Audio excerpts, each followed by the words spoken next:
Hey y'all, it's your girl Rasheda here, and I'm about to react to another YouTube video.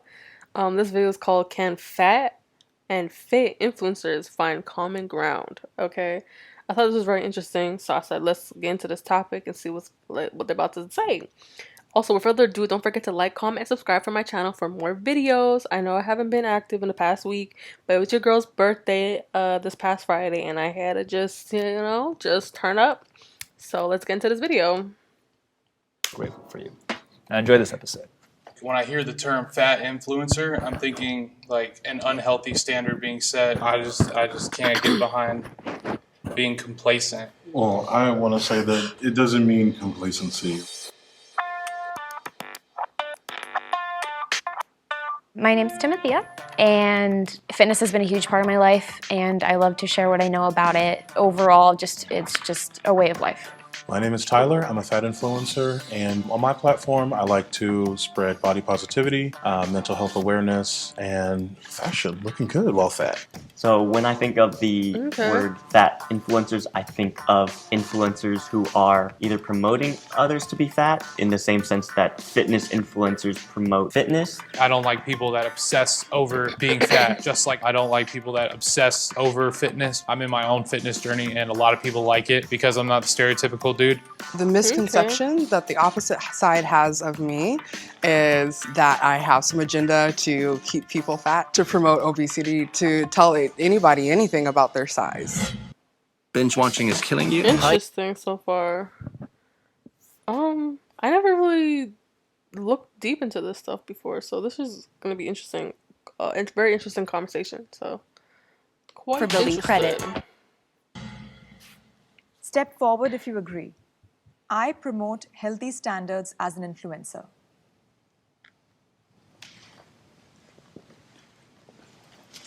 They're all walking forward. They look really hesitant though at first. I think we need to discuss what healthy means first. Because Yeah. healthy means many different things. So, like, what does health mean to you guys? For me, I don't focus on diet and weight loss as a tool for health and how I communicate that. I focus on movement and finding movement that works for you, that feels good and is sustainable in your body. Because ultimately, I think everybody would agree, movement is healthy, exercise is healthy. In the fitness world, and I myself am a yoga instructor, so I kind of straddle both sides. Okay. I think there's an overemphasis on physicality and diet and exercise. Personally, I'm a fat guy, and I've been tired of being a fat guy.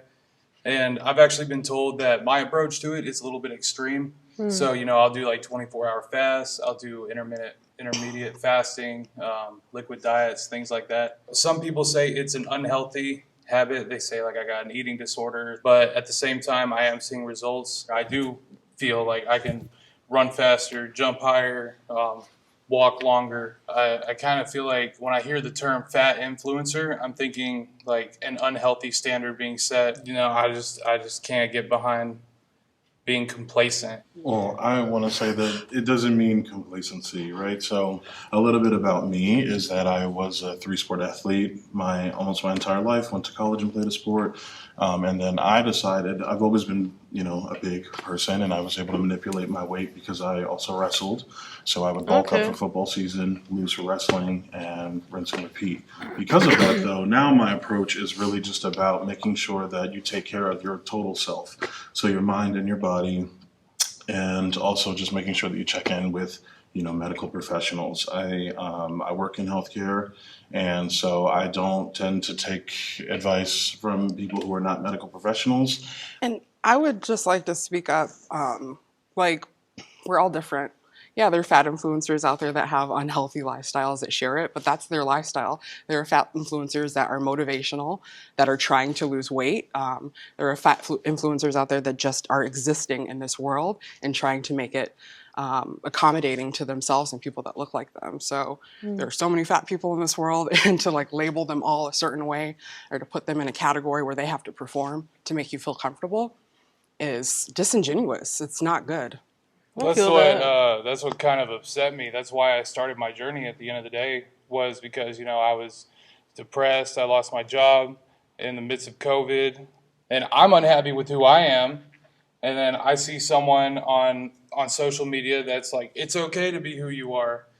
And I was like, you're telling me that the way I feel is okay, but at the end of the day, I hate how I feel. And so it was kind of out of protest that I started this journey. True. And I'm damn glad I did. At the end of the day, you're doing a disservice to the people around you that care about you, whether it be close, relatives, society, etc. And to see someone use a platform like that as a fellow fat kid my entire life, it just pissed me off. I hear what you're saying, and it's valid. I've been fat my entire life. I was a fat kid, fat teenager, fat adult, just fat. And My throat. that is not my story. And I see that played out over and over and over This again girl in the hasn't said world, no in art, words. in TV, in movies, like the sad fat trope. Nobody's gonna want you, and that plays into the way we treat fat people. But that is not everybody's story. So to like, I hear that you were sad, you were unhealthy, you were uncomfortable, you were isolated. Like we can all relate to that, but that is not the story of every fat person. That is true. I am on a journey to like myself in my skin.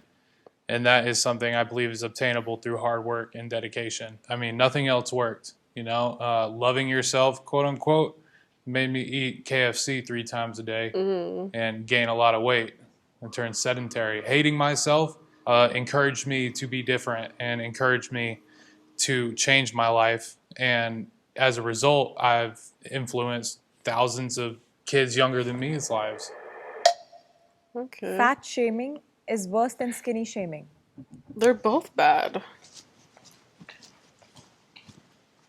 I feel like they're both bad. When you thin shame somebody, it is based off of aesthetic. Like, oh, you're so skinny. I wish I could be like that.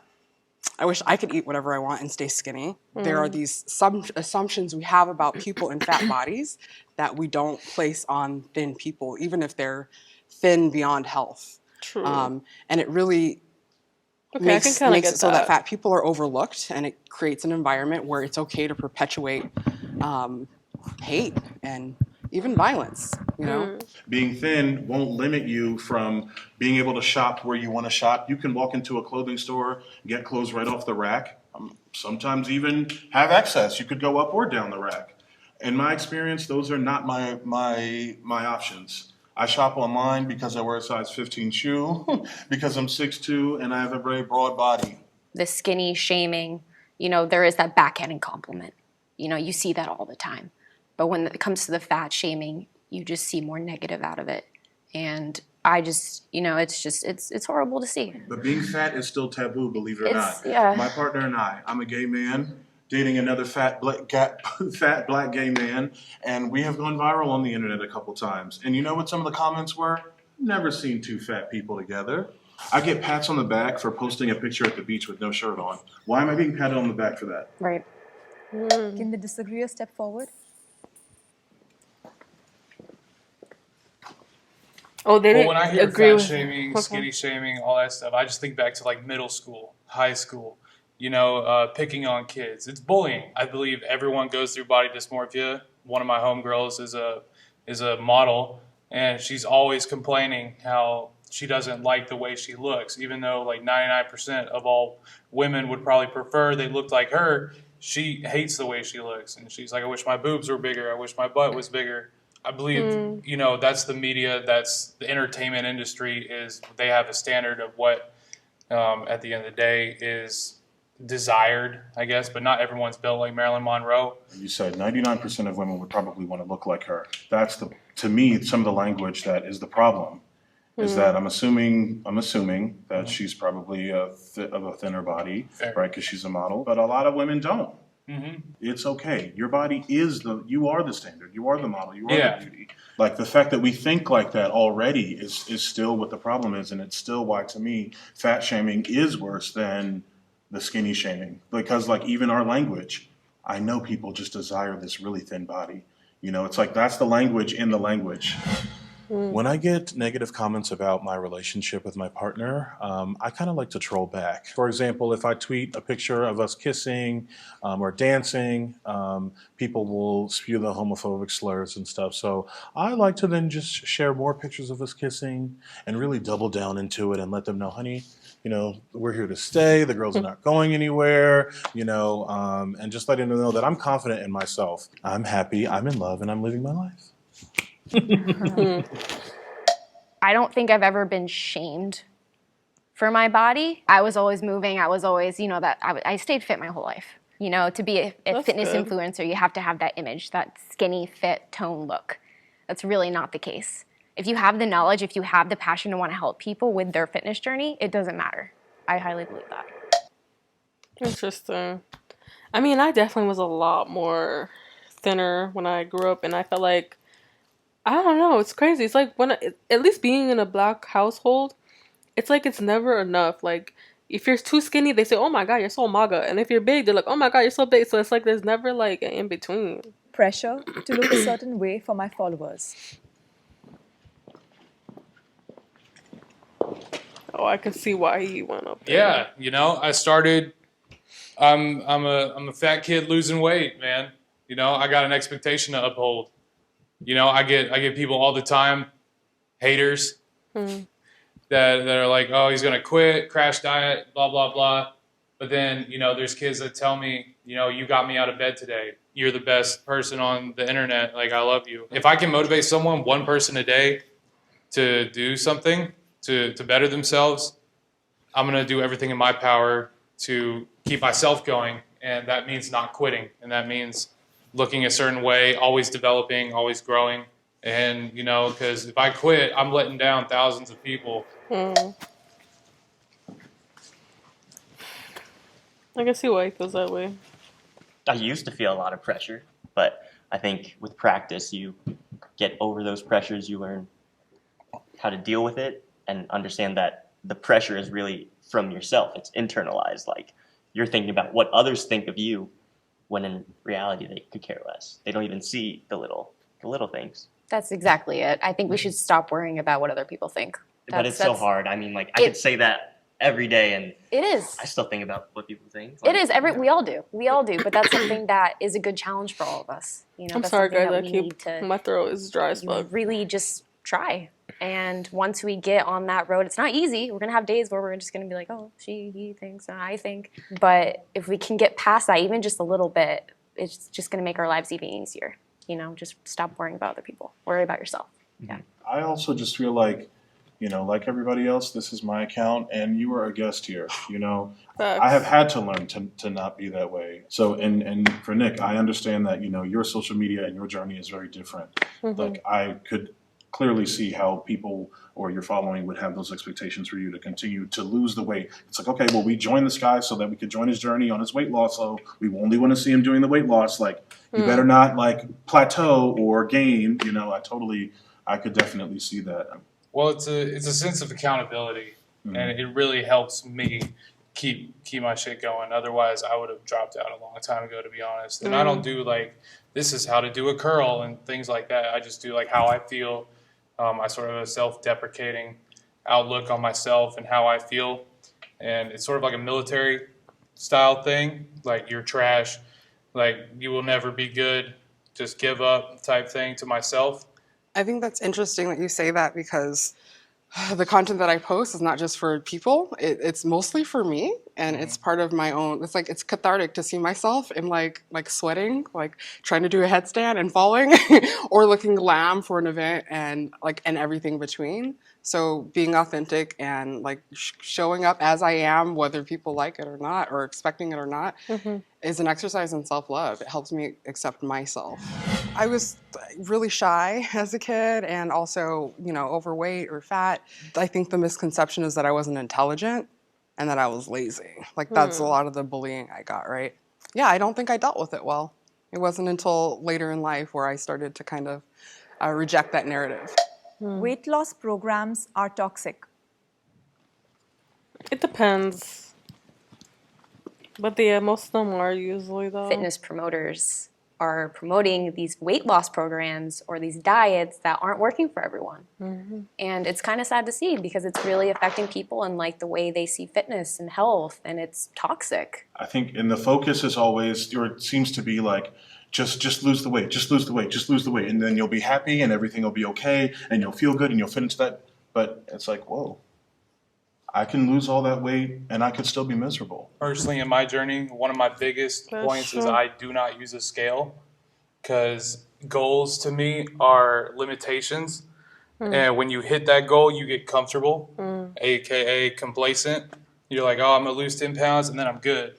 And so I don't focus on the weight. I focus on everything else. I focus on, getting out of bed, that routine of going to the gym, the routine of eating healthy, that normal feeling of like a caloric deficit and things like that. That's a good way to do it too. I'm a fitness trainer too, and I tell my clients, I'm like, the scale really doesn't tell you much. You're gonna fluctuate. It's water weight. It's a lot to it. Yeah. You gotta look at yourself in the mirror. You gotta see those physical changes. I don't even think it's the physical changes, because I'm gonna be straight up. I probably had body dysmorphia for a little bit, and I would always like check myself in the mirror. Like after eating, I would check myself because I wanted to keep a six-pack because the fitness industry told me that I needed a six-pack. You hear fitness influencer and like the first thing you think is like weight loss program, selling a course. And I purposely wore this shirt this morning just to see like if there would be any extra bias. One thing I noticed about fitness, being in this space for so long, is that just because you're into fitness doesn't mean you're into health. I told everyone that I dealt with body dysmorphia, and I think in terms of dealing with it, it's just learning that my value is not completely tied to my appearance. There's so many other things that I can see value in myself now. I really do enjoy the autonomy I have over my own health and my own wellness. I have suffered from eating disorders. Oh my god, guys, my finger bends. Sorry, this is so random. I didn't realize it Sorry, what was the until question? a couple years after, but I was tracking like every food. I did track calories, macros. Man, I had my scale and I would bring it like to the college's dining hall. I would like weigh everything, and it would get to the point where I would either eat before going out, like if I knew my friends were going to go out to eat, I would eat at home so I could measure all the food out, put it into MyFitnessPal, and then go out and not eat with them. Or I would probably just not go out at all. Food and fitness really took over my life for a few years. I was super, super obsessed with just, getting that goal weight or looking good and everything like that. And I found myself just super depressed. And I, didn't eat the foods I wanted to eat. And I overexercised and I wasn't myself. It was just a horrible point in my life. And I had to go see a doctor. I had to get that help. Mentally, I wasn't there. So these things are real. Like, this stuff happens and people don't reach out enough. The last time I had really restricted my eating, I needed to lose like almost 30 pounds in like 11 days. And I did that. And I stepped on the wrestling mat and I had absolutely no strength. I had no energy, no strength. I got whooped. I got tossed up and down the mat. And then after that, I told myself that I would never do it again. But of course, out of bad habits, I just picked up another bad habit and then began to enjoy binge eating. And then it was like, okay, well, now I'm not restricting anything and now everything goes. And how are you now? Now I'm much better. Therapy, medication, everyday practicing, doing the right kinds of things. I'm much better now. Okay, that's good. I suffered from an eating disorder. I had childhood trauma, and it took me until my adulthood to realize I was pacifying with food, and that's something that was taught to me. And then on the other end of that, with extreme dieting, like I did the HCG protocol, where you eat 500 calories a day and give yourself an injection for months on end. And so I have done the full spectrum. The 500 calorie diet, was that something with like a medical professional that they recommended? Yeah. How was that? Like, It was traumatic. It drove me into that does not sound fun. A spiral. Like, I can relate to what you're saying about like bringing your scale and eating before you went out with your friends, because that was me. It's really, it's taken so much time for me to get to a point to even know what I like to eat. And it took me until like 25, 30 to even realize, okay, I don't actually like eating that. I actually don't like this. I like this. And it's been really healing to like reclaim my relationship with food and to say like, okay, this is what I like and this is what makes me feel really good. As a fitness influencer, what are some things I can do that helps out the other side, which would be fat influencers? What are like certain things that you guys promote that you could see me promoting? Really want people to stop looking at fat people and all of a sudden becoming medical professionals and telling me about high blood pressure and diabetes, because again, you're not a medical professional, right? Let's let the fat people do the mukbangs too, you know? Like if you want to do one, that is so cool. But if a fat person wants to do one, let us just do it in peace. You know, that would be my takeaway. Because you never know what we're doing behind the scenes. You don't know how many therapists, how many doctors, dietitians. You have no idea how many things that we've had. I want to know a little bit more about the beauty standard on, we're in 2021 and it's not like back in the day now. Are we making the right direction? Is that good? I think it's reactive. It's good. Like visibility is important. I've talked about this before earlier. I think that we all deserve to be represented no matter what we look like, no matter what the status of our health. We should all see each other, ourselves in the world. So I think, there is progress being made. There are brands that are making sizes that more people can wear. We are seeing body diversity on magazines and things like that. But it's very reactive and it's very tied into commerce and marketing. Yeah. So is it real? I don't know. But it's part of our culture and it's slowly shifting for whatever reason, like regardless. It will eventually have an impact on society as a whole. So yes and no. Is it going to promote people to think it's okay to be overweight? Here's the thing. People have been fat since people have existed. Yeah. That is true. I don't think that showing us as we are is going to have a negative impact. We are here. We have always been here. You can go to the Louvre and see sculptures of fat people. Fat people have always been around. Being a fitness influencer, it's good to see that perspective from everyone too. We all have our differences, but as long as we stay on the path that we want to stay on, healthy, mentally, physically, emotionally, we're going to be okay. And it's okay to get help. It always is okay to get help. Thank you so much, everyone. Okay, well, that was a very interesting video. I feel like it was a good conversation to have, to see from both sides. I definitely could say I'm on my own little fitness journey, considering, since high school, I've gained quite a bit of weight, so I've been also trying to lose some weight, but I